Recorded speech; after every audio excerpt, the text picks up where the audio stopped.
Hey yo, KRS-One said on the song, I'm still number one. No one's from the old school cause rap on the whole isn't even 20 years old. 50 years down the line, you can start this.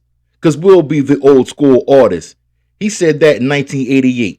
25 years later, in 2023, his prophecy came true, and we're celebrating 50 years of hip hop culture.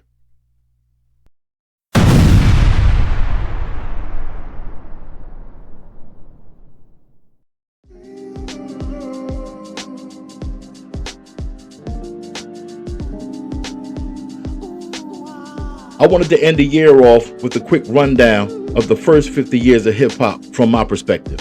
I feel like it's only right. I was 17, 18 years old in 1988 when KRS-One uttered those iconic bars in that song.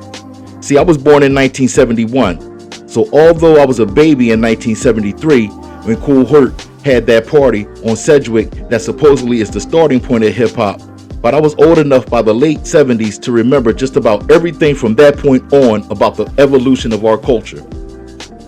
I always loved music. Growing up, listening to R&B like Earth, Wind & Fire and Stevie Wonder, you know. But when hip-hop came out, I was instantly addicted. My earliest memory of hip-hop music, like many others, was Rapper's Delight by Sugar Hill Gang, around 79, 80. It's wild that, come to find out, that although they kicked open the door commercially for the music, they weren't, we'll say, the most organic rap group. Nonetheless, it was new and different to most of the world. I mean, the music was familiar, which was Good Times by Chic, but these dudes was like hip talking and jive talking instead of singing. We was all mesmerized by it. I remember being in like 4th grade, and you wasn't cool if you ain't know the lyrics to that song. But I knew it was a lot more where that came from. And before you know it, a couple years later, we was listening to Grandmaster Flash and the Furious Five with The Message. That came out, took over the world. I remember them talking about that song in magazines and on the news like it was a cultural phenomenon, like urban Shakespeare. I mean, mainstream culture really fell all over themselves over that one. They loved it. By then, we got turned on to Cold Crush Brothers and Busy Bee and Grand Wizard Theodore, Fantastic Five, Lil Roddy C, KK Rockwell, dudes like that.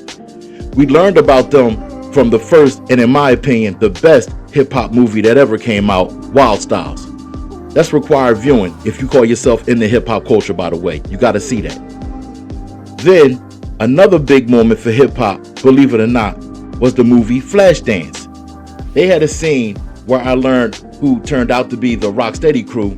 They were breaking and popping on a piece of cardboard on the street. I mean, like, the scene might have been 3 minutes long, but it was exposure. It was like our little hip-hop culture was hitting the mainstream, and it got the whole world's attention. We have pivotal points in hip-hop as it developed. Points when a song or artist came out and it changed the course of everything. It was a pivot lyrically when Kool Moe Dee beat Busy Bee in that classic battle. Lyrics started to get a little bit more complex. In 1982, rappers were still dressing like Afrika Bambaataa and them. Spikes and feathers and crazy sunglasses, almost like punk rockers. Bambaataa and them gave us Planet Rock, and they introduced us to the electronic sound, in addition to the breaks of the real band music that rappers were still using. Then we had another pivot in 1983 when a group called Run DMC came out with a song, Sucker MC, Shut Everything Down. It was a pivot from the band and the electronic music to a straight up and down raw bass and snare drum. And they wasn't wearing no spikes and feathers either. They was dressing like regular fly dudes. And we was rocking fat shoelaces, Kango hats, all different color Lee jeans, iron-on Gucci sweatshirts with our name running down one sleeve and our Zodiac sign on the other, Cazelle frames, fake or real.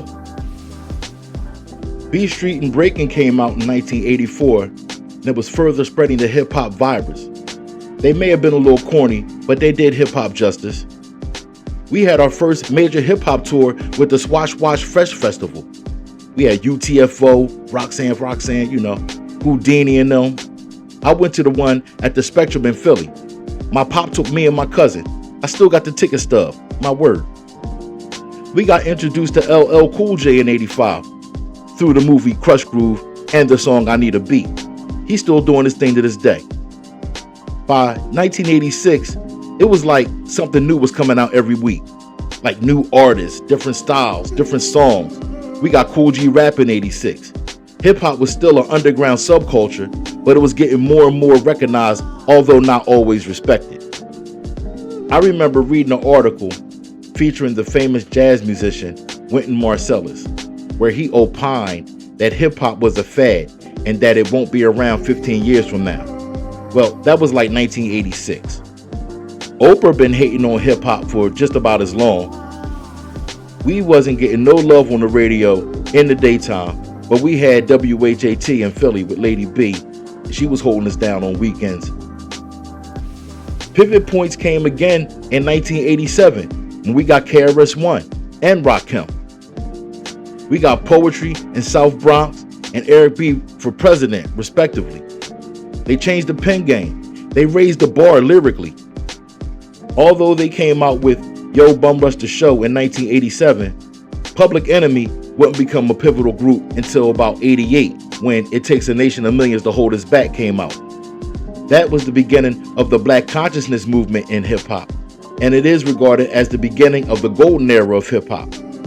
Funny how that works. Yo MTV Raps came out in 1988. I remember watching that first episode over my man's crib. Hip-hop music had national and regional sounds and songs from each part of the country, but the music video show game, it centralized the situation.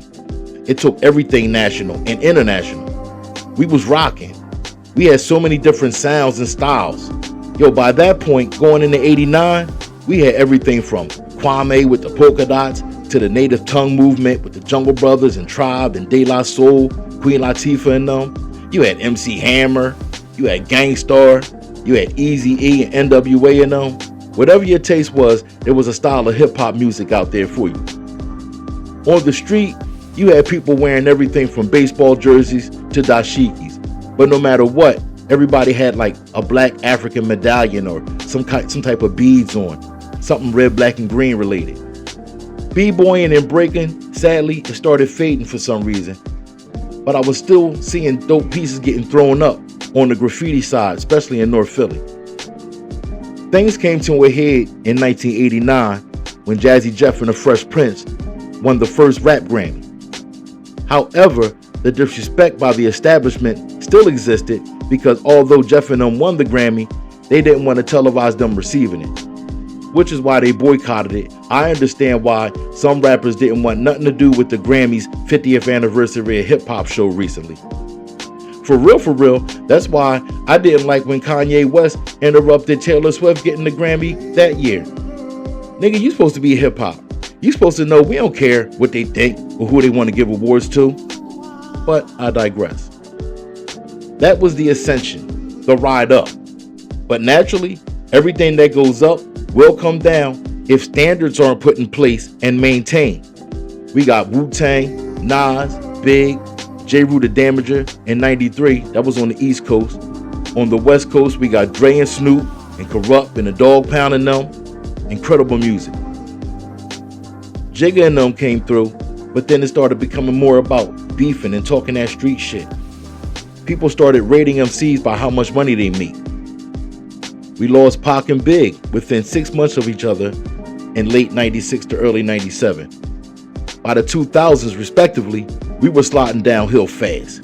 We got the poster child for contemporary gangster rap, 50 Cent, by 2003.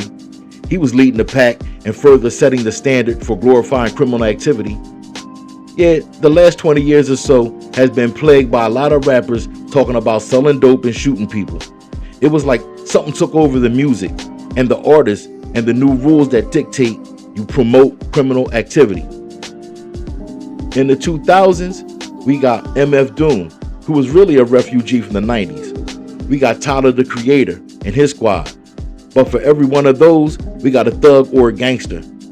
In my opinion, the 2000s to now is just a blur of guns, sex, murder, drugs, and the glorification of everything negative in the black community, punctuated by a dope MC here and there, like Kendrick and J. Cole. Yeah, we had the voice synthesizer phase in the 80s that got beat to death, But auto-tunes came out and we've been stuck there for well over 10 years. I mean, it's still dope hip-hop out there. You just gotta search it out and find it. Dr. Umar Johnson recently said hip-hop hasn't done much for the black community in the 50 years of its existence. I moderately disagree. I wouldn't be the person I am today if it wasn't for the music I was listening to when I was 16, 17, 18 years old, because the music was giving me positive things to grow on, which is why I worry about the young boys today being raised on some of this garbage music out now. Young boys, do you have any idea what it was like to hear legendary MCs like Kool G Rap or Rakim or Nas for the first time? To hear these now classic songs for the first time? To actually watch a music grow right before your eyes? Like, I took it for granted for a long time, but now I really appreciate it. That's why you gotta understand why us old heads were so critical of hip-hop music out now. Look at the shit we grew up on. That's why I want to inspire young boys. If you're going to call yourself an MC or a rapper, learn a history. Like I said, go back and watch Wild Styles. Start there. Go back and learn the standards of dopeness and creativity so that the next 50 years can be something we can be proud of. If you think about it, all the garbage hip-hop music out now will be considered old school in about 15 years. There's nothing we can do about it either. We need the young kids to start getting dope on the mic again, now. Go back to beatboxing, right now. Pull out that cardboard, start breaking again, now. Some of y'all, get into graffiti and shit, now. So that 30 years from now, the culture can become comprehensive again and resemble what it was created for in the first place. Because if hip-hop ended today, we'd be screwed in the history books. Let's get it together.